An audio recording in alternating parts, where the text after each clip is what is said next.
പാളയം പഴയ മാർക്കറ്റ് ഓണത്തിന് ശേഷം ഒഴിപ്പിക്കുമെന്ന് കോഴിക്കോട് മേയർ. പുതിയ മാർക്കറ്റിലേക്ക് കച്ചവടക്കാർ മാറണം. പഴയ മാർക്കറ്റ് കെട്ടിടം ഏതു നിമിഷവും തകർന്നു വീഴാമെന്നാണ് NIT റിപ്പോർട്ടെന്നും മേയർ അറിയിച്ചു.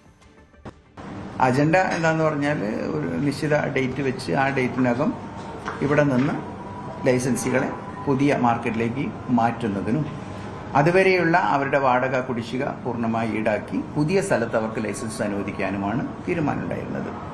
അപ്പോൾ അന്ന് കക്ഷി നേതാക്കൾ പറഞ്ഞു ഒന്നുകൂടെ ആലോചനയാവാം എന്ന്, അതുകൊണ്ട് തൽക്കാലം അജണ്ട ഇത് മാറ്റി വെക്കണമെന്ന് പറഞ്ഞു.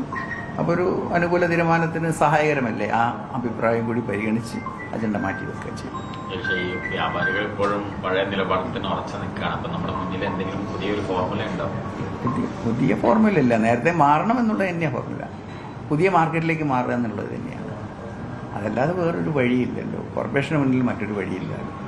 അതെ, ഈ കെട്ടിടം മാർക്കറ്റ് പുതിയ മാർക്കറ്റിലേക്ക് മാറണം എന്നുള്ളത് ഒരു പ്രധാനം. രണ്ടാമത്തത് NITയുടെ റിപ്പോർട്ട് എന്ന് പറയുന്നത് വളരെ അപകടകരമാണ്. മറ്റൊരു കെട്ടിടത്തെ പോലെയല്ല ആ കെട്ടിടത്തെ പറ്റി പറഞ്ഞിട്ടുള്ളത്. ഒരു തരത്തിലും അത് റിപ്പയർ ചെയ്യാൻ കഴിയാത്ത വിധത്തിൽ അത്ര അപകടകരമായ നിലയിലേക്കാണ്. അതുകൊണ്ട് ഒരു കാരണവശാലും അതിൻ്റെ അകത്ത് മാർക്കറ്റ് പ്രവർത്തിക്കുക എന്ന് പറയുന്നത് നിയമപരമായി സാധ്യമല്ലാത്ത കാര്യമാണ്. അനുവദിക്കാനും കോർപ്പറേഷന് കഴിയുന്നതല്ല. MS അനീഷ് കുമാർ ഉണ്ട് വിവരങ്ങളുമായി. അനീഷ്, ഈ കെട്ടിടത്തിന്റെ കാലപ്പഴക്കം ചൂണ്ടിക്കാട്ടി, റിപ്പോർട്ട് ചൂണ്ടിക്കാട്ടി, അപകടാവസ്ഥ ചൂണ്ടിക്കാട്ടിയോട് അന്ത്യശാസനം എന്ന നിലയിലാണ് മേയർ കാര്യങ്ങൾ വിശദീകരിക്കുന്നത്. ഇത് ഉൾക്കൊള്ളുമോ കച്ചവടക്കാർ? എന്താണ് സാഹചര്യം?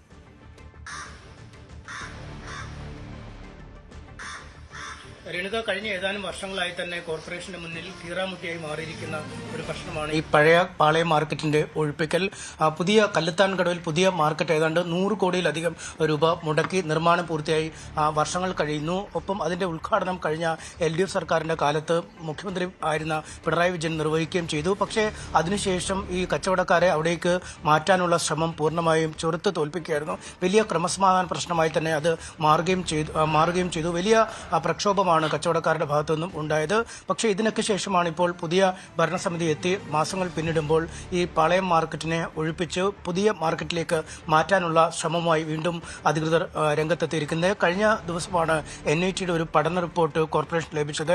ഒരു തരത്തിലും ആളുകൾക്ക് തുടരാൻ കഴിയുന്നതല്ല ആ പാളയം മാർക്കറ്റ്. അത് ഏത് നിമിഷവും വേണമെങ്കിൽ ഇടിഞ്ഞു വീഴാം എന്ന് ആ റിപ്പോർട്ടിൽ പറയുന്നു. ഒപ്പം ഒരു തരത്തിലുമുള്ള നവീകരണ പ്രവർത്തനങ്ങൾ നടത്തി വീണ്ടും അത് അവിടെ തന്നെ തുടരാൻ അനുവദിക്കാൻ കഴിയില്ലെന്നും റിപ്പോർട്ടിൽ പറയുന്നു. എന്തായാലും ആ റിപ്പോർട്ട് കൂടി പരിഗണിച്ചാണ് ഇപ്പോൾ പാളയം മാർക്കറ്റ് ഒഴിപ്പിക്കാനുള്ള നടപടികളുമായി മുന്നോട്ട് നീങ്ങുന്നത്. നേരത്തെ പല വിധത്തിലുള്ള എതിർപ്പുകൾ കച്ചവടക്കാരുടെ ഭാഗത്തുനിന്നും ഉണ്ടായിരുന്നു. അതൊക്കെ ഒരു പരിധിവരെ പരിഹരിച്ചെങ്കിലും ഒരു ന്യൂനപക്ഷം ഇപ്പോഴും എതിർപ്പുമായി രംഗത്തെത്തുകയാണ്. പക്ഷേ അവരെ വകവെച്ചുകൊണ്ട് കാര്യങ്ങൾ മുന്നോട്ട് പോകാൻ കഴിയില്ല എന്നാണ് മേയർ വ്യക്തമാക്കുന്നത്. എന്തായാലും ഓണത്തിന്റെ കച്ചവടത്തിന് ശേഷം കച്ചവടക്കാരെ പുതിയ മാർക്കറ്റിലേക്ക് നീക്കാൻ തന്നെയാണ് കോർപ്പറേഷന്റെ തീരുമാനം. അതിന്റെ കൃത്യമായ തീയതി അടുത്ത കൗൺസിൽ യോഗത്തിന് ശേഷം കോർപ്പറേഷൻ പ്രഖ്യാപിക്കും. രേണുക, MS അനീഷ് കുമാറാണ് വിവരങ്ങൾ നൽകിയത്.